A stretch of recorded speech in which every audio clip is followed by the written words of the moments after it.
America, the land of the free and home of the rich. How did the US amass such a sturdy wealth to become the world's largest economy by nominal GDP and net wealth? Some say the US wealth is a result of being the oldest free market or the most international currency, or because it has such a mixed economy. Does this play a part, or do Americans work harder, have more military spending, or pay less tax? Perhaps it's the fact the US is the largest importer and the second largest exporter. Or is it because of democracy? Or because they have the second largest PPP, aka purchasing power parity? There are endless options to choose from and even more right answers, but in this video we hone in to some of the novelties that makes the USA so rich. Number 1. Natural resources. First things first, the USA is playing with a full hand, that's for sure. They have the 7th highest total estimated value of natural resources. As of a 2015 estimate, this was valued at $45 trillion. One of the greatest resources is energy-producing oil and gas reserves, making the USA energy independent. On top of this advantage of not relying on anyone else's pricey fuel, they're the largest producers of petroleum and natural gas, and therein lies a cha-ching. Where other countries nationalize natural resources, America allows private ownership of land and mineral rights. This has helped rapid development of fracking to access these natural resources. We aren't going to get into the politics of ancestral land rights or the environmental impact. That's an entirely different topic on its own. This video just points out some of the ways America got so rich. Number 2. War is big business.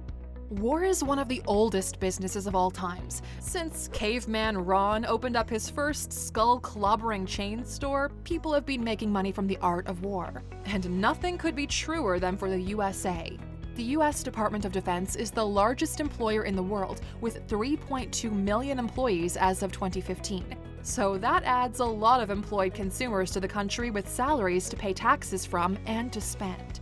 Then there's the task of uniforms, equipment, housing, transport, catering, and communication for this massive workforce. All of this creates business opportunities. Aside from the US forces, early on the US government got into the international war loan business. Realizing that war is expensive, the American government made loans available to European states since the First World War. As the European states weakened, the American economy was bolstered with new business in the loan game. The Second World War offered even more opportunity to the US, and because their country's infrastructure was uniquely protected from the devastation of war by the Atlantic between them and Europe, they retained their industry and infrastructure when European nations had to rebuild. If you'd like to know some more about this, we recommend listening to Arthur Herman's Freedom Forge: How American Business Built the Arsenal of Democracy That Won World War II. You can get a free listen from our friends at Audible by going to aluxfreebook.com. Number 3. Unhindered labor markets. The US has excellent ease of access between workers and joys. They don't have restrictive labor regulations or state-owned enterprises that make the process of job-seeking difficult. They also don't have a lot of large trade unions that make staffing complicated and might put off companies setting up an industry in the country. This in turn keeps employers in the country, which adds to the economy. While the lack of unions does have effects on working conditions that can negatively affect workers, those problems are still brought into the public space and are improving slowly as consumers drag corporations online and stage boycotts for poor labor practices. And Aluxers, don't forget to click subscribe at any time not to miss any of our daily videos. Number 4. A system that encourages entrepreneurs. America has long been described as the land of opportunity, and while that may or may not be true, it does encourage people to take any opportunity they see and make a business of it. Fostering an entrepreneurial culture is central to American economic growth. There are no penalties or stigmas around trying and failing in business in US culture. Endless American success stories in the tech, energy, fashion, and entertainment industries all prove this. Of course, though, it takes money to make money, and the United States financial system is set up to assist entrepreneurs in this way. The U.S. equity finance system is more developed than other countries, and their decentralized banking system lends to helping entrepreneurs at a local level. The country boasts more than 7,000 individual small banks, as well as having angel investors and venture capitalists with an appetite to invest in new ideas. And if you want to know which other countries give an edge to business, be sure to check out our video, The 10 Best Countries to Start a Business. Number 5. Working culture.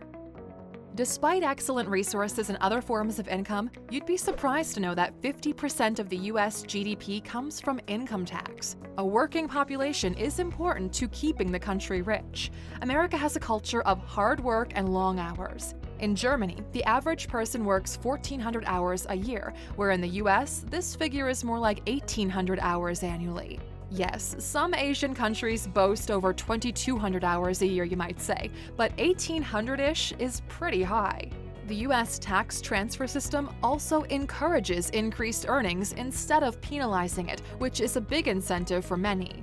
In 2019, the per capita wealth grew by 13%. A lot of this is owed to the fact that wealthy Americans saved their tax cuts. Of the OECD member state, American citizens have the highest average households and employee income. They rank ahead of Switzerland and Japan. But in terms of wealth equity, they are not top of class. Number 6. Invention, innovation, and scientific research. The U.S. doesn't mess around when it comes to its world-class research universities. These lend to scientific breakthroughs, tech startups, and innovation that all lead to new business. Holding patents and licensing for new technology is also a great way to bring in the bacon. There's a large overlap between universities and businesses, which attracts top talent from around the world, and the U.S. knows how to leverage this talent for their gain. Number 7. Internal competition for business. Fostering competition on home soil is a large part of what keeps the U.S. so wealthy. The decentralized political system encourages states to compete for investment from business and property owners. This competition drives states to set their own taxation and laws that work to attract business and residents while protecting their resources and citizens as required. Some states offer no income tax or limit unions with their labor laws. Others offer quality education and low fees for in-state students at local universities. This decentralized system is unique amongst developed nations, but it's an integral part to how the U.S. remains wealthy. Number 8. Manufacturing and services.